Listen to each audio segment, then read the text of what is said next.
Bible बाड़ पाठ 30 स्वर्ग और नर्क। नमस्कार और शुभ दिन। मैं हूँ बाइबल बाड़। बाड़ वह कहानीकार होता है जो पारंपरिक मौखिक परंपरा से जुड़ी हुई कहानियाँ और ग्रंथों का पाठ कराता है। मैं यहाँ यह बताने और विस्तार से समझाने आई हूँ कि बाइबल का साहित्य ईश्वर और मानव जाति के बारे में क्या कहता है। आज हम जिस विषय पर बात कर रहे हैं वह यह है कि आधुनिक भौतिक के विचार जैसे कि स्ट्रिंग थ्योरी, बोसोनिक सुपरस्ट्रिंग और एम थ्योरी यह सुझाव देते हैं कि ब्रह्मांड में हमारी जानी पहचानी 4 आयामों लंबाई, चौड़ाई, ऊंचाई और समय से अधिक आयाम हैं। जो लोग बाइबल पढ़ते हैं उन्हें यह बात अचरज में नहीं डालती।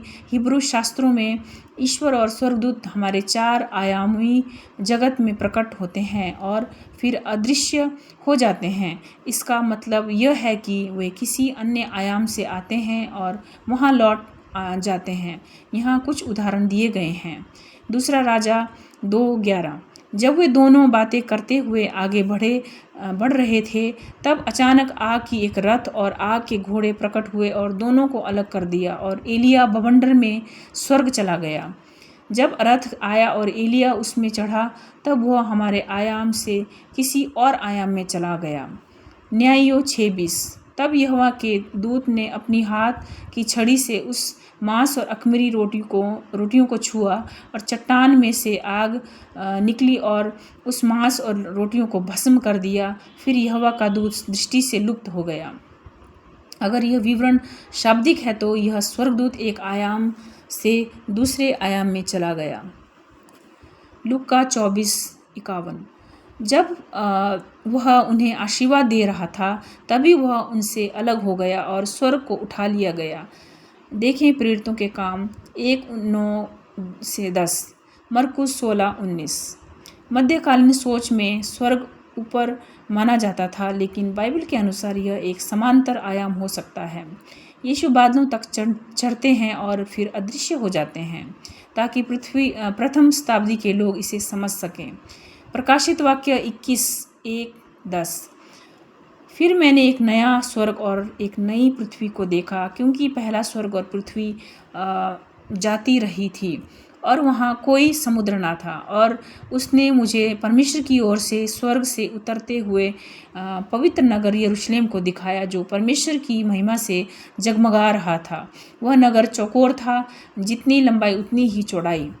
स्वर्ग का भौतिक स्वरूप अलग है। बाइबल कहती है कि एक 1400 मील लंबा चौकोर नगर अंतरिक्ष में तैर रहा होगा और वर्तमान पृथ्वी को बदलकर एक नई पृथ्वी दी जाएगी जिस पर कोई समुद्र नहीं होगा। स्वर्ग और नर्क की अवधारणा धार्मिक और गैर धार्मिक दोनों के लिए भ्रम का विषय रही है। आधुनिक वैज्ञानिक जानते हैं कि बादलों के ऊपर या वायुमंडल के पार कोई स्वर्ग नहीं है। तो फिर स्वर्ग कहाँ है? बस एक कल्पना के रूप में बाइबल बाड़ सुझाव देता है। हो सकता है कि स्वर्ग का क्षेत्र प्रकाश की गति से थोड़ा ऊपर मौजूद हो। वहाँ के निवासी अगर हमें दिखना चाहे तो उन्हें बस अपनी गति धीमी करनी पड़े। माफ़ कीजिए, यह इस श्रृंखला की पहली ऑफ टॉपिक बात थी। बाइबल स्वर्ग का बहुत विस्तृत विवरण नहीं देती, लेकिन जो कुछ बताती है वह इतनी विलक्षण बात है कि प्रथम शताब्दी के लोग यह स्वयं नहीं सोच सकते थे। बाइबल में स्वर्ग के बारे में मुख्य बातें हैं। एक ऐसा ब्रह्मांड जिसमें ना तारे, ना सूरज, ना चांद, केवल पृथ्वी और एक घनघार नगर होगा। यह नया ब्रह्मांड प्रकाश से भरा हुआ होगा, लेकिन सूर्य, चंद्रमा या तारों की आवश्यकता नहीं होगी। पृथ्वी पर सरकारें, जातियां, भाषाएं तो होंगी, लेकिन सब आपसी सम्मान और मेल में रहेंगी।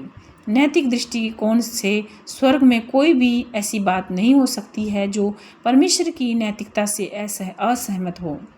सारांश: स्वर्ग और नर्क केवल कल्पनाओं की उपज नहीं है। हमें बाइबल के उन ग्रंथों को नज़रअंदाज नहीं करना चाहिए जो इनका वर्णन करते हैं, यहाँ तक कि यीशु के द्वारा भी। प्राचीन साहित्य में नरक को जमीन के नीचे स्थित एक स्थान माना जाता है जिसे हादेस या शियोल कहा गया। और स्वर्ग को पहाड़ की चोटी या बादलों के ऊपर एक स्थान के रूप में देखा गया, जैसे कि यूनानी देवता ज्यूस या नॉर्स देवता ओडिन का निवास। लेकिन बाइबल में दिव्य प्राणियों और मनुष्य के बीच की अधिकांश घटनाएं पृथ्वी पर ही घटती हैं। हाँ, कभी कभी मनुष्य भी उस दिव्य आयामों में जाते हैं। यह आमतौर पर मानसिक या आत्मिक दर्शन होते हैं, जहाँ व्यक्ति का शरीर यहीं रहता है लेकिन उसकी आत्मा उस स्वर्गीय आयाम में जाती है। आज के युग में जहाँ वैज्ञानिक दृष्टिकोण को महत्व दिया जाता है, वहाँ यह सोचना कि चमत्कार नहीं हो सकते, यह एक अप्रमाणित मान्यता है। यदि कोई पहले से मान ले कि अलौकिक कुछ भी नहीं होता, तो यह बाइबल की घटनाओं को अस्वीकार कर देगा। लेकिन ऐसा करना तर्कहीन है। निष्कर्ष, बाइबल पाठ का तरीका यही है: संक्षिप्त वाचन, स्पष्ट ध्यान, कोई भटकाव नहीं, कोई विषयांतर नहीं। बाइबल पाठ को ट्विटर, इंस्टाग्राम और फेसबुक पर फॉलो करें। अपने प्रश्न और विचार बाइबल पाठ को भेजें। आप अपने विचार बाइबल पाठ us@gmail.com पर भेज सकते हैं। आपको सुनकर हमें खुशी होगी। धन्यवाद। आपका दिन शुभ रहे।